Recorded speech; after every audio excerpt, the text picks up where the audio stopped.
Hello students. So once again welcome you in the class of science of class 9. तो आज हम देखेंगे आगे का टॉपिक जिसमें हमने पिछले पढ़ा था पोटेंशियल एनर्जी के बारे में। पोटेंशियल एनर्जी की वैल्यू कैलकुलेट की थी वर्क एंड एनर्जी चैप्टर में। अब हम उसी के आगे पढ़ेंगे। अब हमने जो है एनर्जी के बारे में जान लिया। एनर्जी में we have studied about kinetic energy and potential energy, and also we have solved the problem based on the kinetic energy as well as potential energy, and we have derived the formula also how we will be able to calculate potential energy and how we will be able to calculate kinetic energy. So we have calculated both kinetic energy as well as potential energy. So now in this section we are going to study about law of conservation of energy. तो अभी तक हम energy पढ़ रहे थे। इससे भी पहले आपने जो है केमिस्ट्री में law of conservation of mass पढ़ा हुआ है। फिजिक्स में सेकंड चैप्टर में आपने पढ़ा हुआ है law of conservation of momentum. यहाँ पे एक और लॉ ऑफ कंजर्वेशन आ गया, that is law of conservation of energy. तो अब देखते हैं law of conservation of energy होता क्या है। मैं पहले ही बताया जहां पे भी कंजर्वेशन है उसमें क्या होगा, आपका total amount of that substance जिसका भी कंजर्वेशन बोल रहा है remains constant in an isolated system. Isolated system अभी देखते हैं। तो यहाँ पे इसके अकॉर्डिंग देखते हैं इसमें हमें क्या जो है डेफिनेशन में बताना है। So according to the conservation of law of conservation of energy, energy can neither be created nor be destroyed. ना तो हम एनर्जी को बना सकते हैं ना ही एनर्जी को डिस्ट्रॉय कर सकते हैं। बस होता क्या है, एनर्जी एक फॉर्म से दूसरे फॉर्म में कन्वर्ट होता है। जैसे सपोज करिए अगर मैं जो है कोई ऑब्जेक्ट है बर्न कर रहा हूं, मान लीजिए कोयला है मेरे पास, कोल है, and I am going to burn that coal. तो कोल क्या हो रहा है, कोल के अंदर एनर्जी है। कौन सी एनर्जी है, केमिकल एनर्जी है, and that chemical energy is going to be converted into heat and light energy when we are burning it with oxygen in the presence of oxygen. तो वहां पे क्या हो रहा है, हीट एनर्जी और वो लाइट एनर्जी में कन्वर्ट हो रहा है। ये नहीं कि आपका कहीं से एनर्जी प्रोड्यूस हो रहा है, एनर्जी प्रोड्यूस नहीं हो रहा, there is conversion of energy takes place. So there is chemical energy stored in the carbon, that is coal, in the that is carbon. Coal क्या है, कार्बन होता है और उसमें केमिकल एनर्जी है, and that is going to, that means when we are burning it what happens, carbon react with oxygen to form carbon dioxide, and during this process what happens, जो chemical energy उस कोल के अंदर store है वो convert हो रहा है किसमें, हीट एनर्जी और लाइट एनर्जी में। सो एनर्जी जो होता है वो क्या होता है, टोटल एनर्जी जो है फिक्स है, कोई नया एनर्जी यहाँ पे बन नहीं रहा है। बस वो क्या रहा है, आपका एनर्जी एक फॉर्म से दूसरे फॉर्म में कन्वर्ट होती रहती है। ठीक है, तो यहाँ पे वही बोला गया है कि energy can neither be created nor destroyed but it can be converted from one form into another. तो एक फॉर्म से दूसरे फॉर्म में हम कन्वर्ट कर सकते हैं another, and the total amount of energy in an isolated system remains constant or conserved. Isolated system का मतलब क्या हुआ कि एक ऐसा सिस्टम, सपोज करिए इस सिस्टम को हमने ले रहे हैं, तो इसके अंदर ना तो बाहर से कोई एनर्जी आए ना ही अंदर से कोई एनर्जी बाहर जा पाए। ठीक है, ना तो अंदर कोई बाहर से एनर्जी जा पाए और ना ही अंदर का एनर्जी कोई बाहर आ पाए, तो उसको बोला जाता है आइसोलेटेड सिस्टम। तो इसमें क्या होगा, कोई एनर्जी ना तो बाहर जाएगी ना ही अंदर आएगी, तो इसके अंदर जो भी एनर्जी है वो क्या होगा, कांस्टेंट रहेगा, टोटल एनर्जी फिक्स रहेगा। ठीक है, अगर इसके पास 100 जूल एनर्जी है, इसके अंदर 100 जूल एनर्जी है, तो वो 100 जूल एनर्जी ही रहेगा। अब हो सकता है कि इसी में चेंज होता रहे। अब इसमें हो सकता है कि आपका हीट एनर्जी हो, लाइट एनर्जी हो, ठीक है, केमिकल एनर्जी हो। तो हो सकता है कि एक जो एनर्जी है आपका हीट एनर्जी जो है 50 हो, ये जो है हो सकता है 30 हो, ये जो हो सकता है 20 हो। फिर हो सकता है देयर में भी पॉसिबिलिटी दैट इसी में इंटरचेंज करेंगे। हो सकता है कि ये केमिकल वाला फिर हीट में जब बर्न करने पे जल जाए, तो आपका अगर ये केमिकल खत्म होगा तो केमिकल वाला कन्वर्ट हो जाएगा हीट में, तो आपका ये 20 में चला जाएगा तो 70 हो जाएगा, 70 प्लस 30 100 हो जाएगा। सो एवरी टाइम टोटल एनर्जी क्या होगा, उस आइसोलेटेड सिस्टम का कांस्टेंट रहेगा, मतलब फिक्स रहेगा। यानी कि हम नया कोई एनर्जी बना नहीं रहे हैं। What happens, energy is being transfer from one form to another form. तो पूरे यूनिवर्स में यही होता है, एनर्जी एक फॉर्म से दूसरे फॉर्म में ट्रांसफर होती रहती है। जो टोटल अमाउंट ऑफ एनर्जी है यूनिवर्स का वो कांस्टेंट है। यहाँ पे कोई नया एनर्जी बन नहीं रहा है इस यूनिवर्स का। यहाँ पे क्या है, एनर्जी कांस्टेंट है and that energy is being converted into different form. जैसे सन के अंदर क्या है, आपका हाइड्रोजन है, वहां पे केमिकल एनर्जी है, न्यूक्लियर एनर्जी है, तो वो एनर्जी क्या हो रहा है, that is being converted into heat and light energy.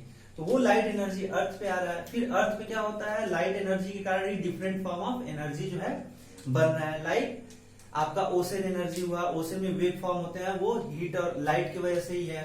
हवाएं चलती हैं लाइट की वजह से ही है, ठीक है। तो एक तरीके से हम बोल सकते हैं सन जो है अल्टीमेट सोर्स ऑफ एनर्जी होता है और सन के कारण ही जो भी हमारे अर्थ पे एनर्जी है वो पाया जाता है। लाइक कोयला बना, कैसे बना, कार्बन कंपाउंड से बना, कैसे बना होगा, पेड़ पौधे, तो पेड़ पौधे कैसे बने, सन का लाइट यूज करके जो है वो जीवन आया, उनका लाइफ बना और उससे जो है वो बने। तो हम बोल सकते हैं we can say that the sun is ultimate source of energy. So law of conservation of energy में क्या है, total energy of isolated system remains constant, ठीक है। तो अब देखते हैं यहाँ पे हमें क्या देखना है, we have to see that total mechanical energy. Suppose कोई अगर ऑब्जेक्ट आपके अंदर प्रूफ है, क्लास 9th में ये प्रूविंग दिया हुआ है, तो आपको ये एग्जाम में पूछा भी हुआ है कि अगर कोई ऑब्जेक्ट है उसको एक सर्टेन हाइट से ड्रॉप किया जाता है, तो we have to prove that the total energy यानी कि total mechanical energy remains constant at any point. यानी कि इस पॉइंट पे ऑब्जेक्ट है, यहाँ पे पहले रुका हुआ है, तो क्या होगा, केवल पोटेंशियल एनर्जी होगा। यहाँ पे क्या होगा, आपका केवल पोटेंशियल एनर्जी होगा, पोटेंशियल एनर्जी आपको mgh मिलेगा, काइनेटिक एनर्जी यहाँ पे 0 मिलेगी। पॉइंट बी पे आएंगे तो आपकी सपोज करिए कि पॉइंट बी पे जब ऑब्जेक्ट आ रहा है तो उसकी वेलोसिटी v है, तो आपको काइनेटिक एनर्जी मिलेगा हाफ mv², ठीक है, मान लेते हैं इसको v मान लेते हैं। और पोटेंशियल एनर्जी जो आपको यहाँ मिलेगा वो क्या मिलेगा, यहां से हाइट कितना है h माइनस एक्स, तो आपको मिलेगा mgh माइनस एक्स। और जब बॉटम पे आ जाएगा, ऑब्जेक्ट सबसे नीचे आ जाएगा, जैसे ही हिट करने वाला होगा, तो यहाँ पे सपोज करिए आपकी वेलोसिटी v डैश है, सपोज कर रहे हैं कि यहाँ पे जो वेलोसिटी है वो क्या है हमारे पास v डैश है, तो उस केस में हमें क्या मिलेगा, kinetic energy is equal to half mv dash square, और पोटेंशियल एनर्जी क्या हो जाएगा, हाइट यहाँ से 0 है तो इसीलिए पोटेंशियल एनर्जी 0 हो जाएगा। अब हमें दिखाना है कि यहाँ पे kinetic energy plus potential energy करेंगे, यहाँ पे kinetic energy plus potential energy करेंगे, और यहाँ पे kinetic energy plus potential energy करेंगे, तो क्या होगा, हमेशा सेम वैल्यू आएगा। चलिए उसको देखते हैं कैसे सेम आएगा। तो हमने क्या किया, consider a stone of mass m dropped from a height s। तो वही हमने बताया कि फ्रीली फॉलिंग ऑब्जेक्ट के लिए क्या होगा, kinetic energy plus potential energy is equal to constant. तो काइनेटिक एनर्जी और पोटेंशियल एनर्जी क्या होगा, कांस्टेंट होगा, ठीक है। तो अब यहां पे देखते हैं,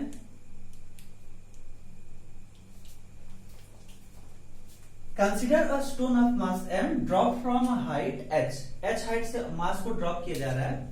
तो जब ऑब्जेक्ट ड्रॉप होगा, जैसे जैसे नीचे आएगा इसका हाइट कम होगा, मतलब पोटेंशियल एनर्जी डिक्रीज करेगी, लेकिन जैसे जैसे नीचे आएगी इसकी वेलोसिटी इंक्रीज करेगी, यानी कि इसके अंदर काइनेटिक एनर्जी बढ़ता जाएगा। तो हो क्या रहा है, व्हाट हैपेंस हियर, जितना पोटेंशियल एनर्जी का लॉस हो रहा है उतना ही काइनेटिक एनर्जी का गेन हो रहा है। So whatever the energy loss of energy takes by potential energy that is being acquired by the object to increase its velocity, so its kinetic energy increases.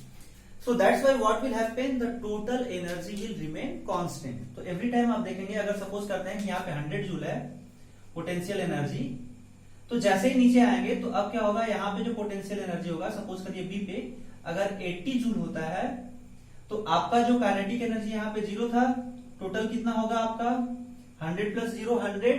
तो यहाँ पे फिर आएंगे तो क्या होगा, आपका काइनेटिक एनर्जी जो है पोटेंशियल एनर्जी 80 हो गया, और काइनेटिक एनर्जी फिर क्या मिलेगा 20 जूल। तो 20 प्लस 80 करेंगे तो 100 जूल मिलेगा। तो इसको हमें मैथमेटिकली दिखाना है, let us see mathematically how we will prove. तो एट पॉइंट ए पे हम देखेंगे तो क्या मिला, potential energy is equal to mgh, kinetic energy is equal to 0 because the object is at rest at point A, rest में है तो इसीलिए वेलोसिटी 0 है, काइनेटिक एनर्जी 0। तो हमें क्या मिलेगा, total energy kinetic energy plus potential energy. चलिए मैंने काइनेटिक एनर्जी पहले लिखा है, मैं इसको लिख देता हूं potential energy plus kinetic energy. Potential energy क्या आएगा, mgh, because the height is h, bottom से जो हाइट है वो h है a का, और काइनेटिक एनर्जी 0 है। टोटल एनर्जी ये मिल गया। अब आते हैं at point B. Point B पे हमें क्या मिलेगा, potential energy is equal to M G, और बॉटम से जो वही बी का हाइट है वो क्या है, एच माइनस एक्स। ऊपर से सपोज करिए एक्स हाइट चला आया है, ड्रॉप कर गया है बी, तो यहाँ पे क्या बचेगा, टोटल एच था तो एच में से एक्स माइनस कर देंगे, एच माइनस एक्स। तो हमें क्या मिलेगा, M G H minus X. ये क्या मिला हमें, पोटेंशियल एनर्जी मिला। काइनेटिक एनर्जी क्या मिलेगा, kinetic energy at point B will be given as half M V square. ठीक है, अब इस v की वैल्यू, हम v स्क्वायर की वैल्यू पता करेंगे by using equation of motion. तो हमें क्या मिलेगा, by third equation of motion, by third equation of motion, object जो है यहां से यहां तक आया, कितना डिस्टेंस ट्रेवल किया, x डिस्टेंस। ठीक है, initial velocity 0, final velocity v। तो हमें क्या मिलेगा, v square minus U square is equal to 2a, s के जगह पे मैं क्या लिखूंगा, x लिखूंगा, क्योंकि ये डिस्टेंस x ट्रेवल किया। u 0 है तो आपको क्या मिलेगा, v square minus 0 is equal to 2a x। a के जगह हम क्या लिखेंगे, g लिखेंगे, 2g x, क्योंकि यहां पे एक्सेलरेशन क्या होगा, ग्रेविटेशनल एक्सेलरेशन। तो हमें क्या मिला, this implies v square is equal to 2g x। ठीक है, हमें क्या मिल गया, v स्क्वायर की वैल्यू क्या मिल गई, 2gx मिल गई। अब यही वैल्यू हम पुट कर देंगे यहां पे v स्क्वायर में। ठीक है, तो मैं थोड़ा इरेज करने जा रहा हूं, क्योंकि हो सकता है नीचे आपको दिखाई ना दे रहा हो। So I am going to erase here.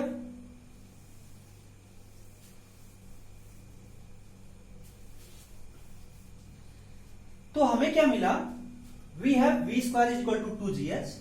तो यहां पे हमें kinetic energy at point B क्या मिला, so kinetic energy at point B क्या हो जाएगा, हाफ एम, और v स्क्वायर के जगह पे क्या रख देंगे, 2gx, 2gx। तो हमें क्या मिला, 2 से 2 कैंसल, mgx। ये मिल गया आपको काइनेटिक एनर्जी एट बी। तो टोटल एनर्जी एट बी क्या हो जाएगा, total mechanical energy at point B, that will be given as potential energy plus kinetic energy. Potential energy at B plus kinetic energy at B is equal to, potential energy कितना है, mgh, ये minus x था, और क्या मिला, plus mgx। अगर मैं इसको मल्टीप्लाई करूं तो मुझे मिलेगा mgh minus mgx plus mgx। तो आप देखेंगे mgx से mgx कैंसल, ये कैंसल हो जाएगा, तो हमें क्या मिला, mgh। तो हमें जो टोटल एनर्जी मिला एट पॉइंट बी, वो फिर क्या मिला, mgh। Total energy at point कितना था, mgh था, यहां पे था mgh। अब आते हैं पॉइंट सी पे, वहां पे भी देखते हैं हमें क्या मिलेगा, at point C, at point C हमें क्या मिलेगा, दैट इज काइनेटिक एनर्जी जो मिला, सपोज यहां पे वेलोसिटी हमने v डैश लिया है, so I have half M we dash square, and potential energy क्या मिलेगा at C, potential energy at point C will be equal to, यहां पे क्या हो गया आपका, height 0, that's why potential energy 0। तो टोटल एनर्जी आपको क्या मिलेगा, total energy at, total energy at point C is equal to half M we dash square plus 0 is equal to half M we dash square. अब फिर वही करेंगे, क्या करेंगे, वी डैश स्क्वायर की वैल्यू पता करेंगे, किसके टर्म में, हाइट के टर्म में। ठीक है, तो अगेन हमारे पास टोटल हाइट, सपोज करो ऑब्जेक्ट यहां से फॉल कर रहा है, इनिशियल वेलोसिटी 0, और यहां पे जब आ रहा है final velocity v dash, total height कितना है, h, तो टोटल डिस्प्लेसमेंट कितना हुआ, h। So again by using, I am going to erase it, again by using third equation of motion,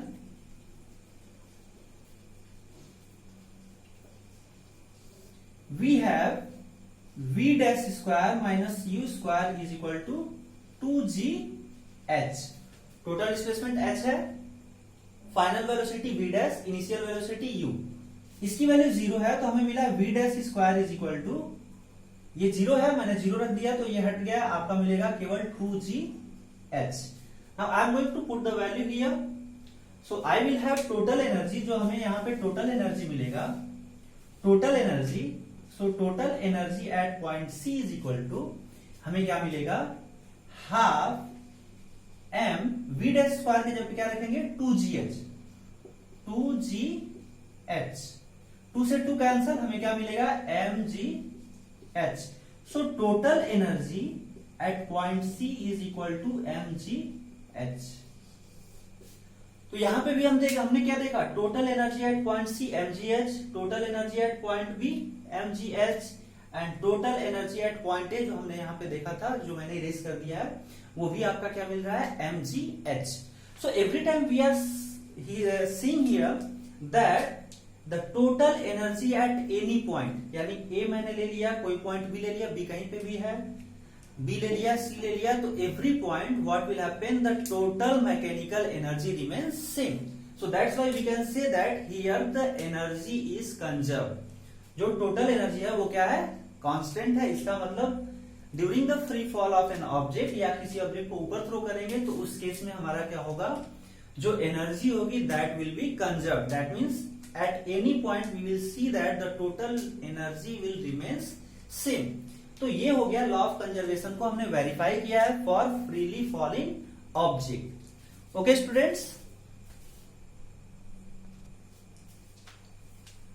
so students आज के लिए हम इतना ही रख रहे हैं इस वीडियो में। तो यहाँ पे आपने क्या जाना, potential energy, that means we have studied about law of conservation of energy. तो हमने law of conservation of energy के बारे में पढ़ा कि कैसे एनर्जी कंजर्व होगा, और एनर्जी कंजर्व होगा तो क्या होगा, and we have seen the case when the object is allowed to fall from a certain height. तो ये क्या कर रहा है, law of conservation of energy को फॉलो कर रहा है। भले यहाँ पे क्या हो रही है, पोटेंशियल एनर्जी डिक्रीज कर रही है और काइनेटिक एनर्जी इंक्रीज कर रही है। As the object falls downward what happens, its potential energy decreases, but as the object is moving downward its velocity increases, and that's why what happens, its kinetic energy increases. So we can say that the law of conservation holds here and the total energy remains constant. But what happens, since here potential energy is decreasing and kinetic energy is increasing, but we can say that the total energy is always constant. That's why the law of conservation of energy is followed during the freely falling object. Okay students, thank you, आज के लिए इतना रखेंगे, bye everyone. तो आपको क्या करना है, I will send the questions, you will have to solve. तो इससे रिलेटेड जब भी क्वेश्चन आएगा तो whatever there will be decrease in the potential energy that will be equal to the kinetic energy. इसका भी आप फॉर्मूला यूज करके क्वेश्चंस कर सकते हैं। ठीक है, तो थैंक यू।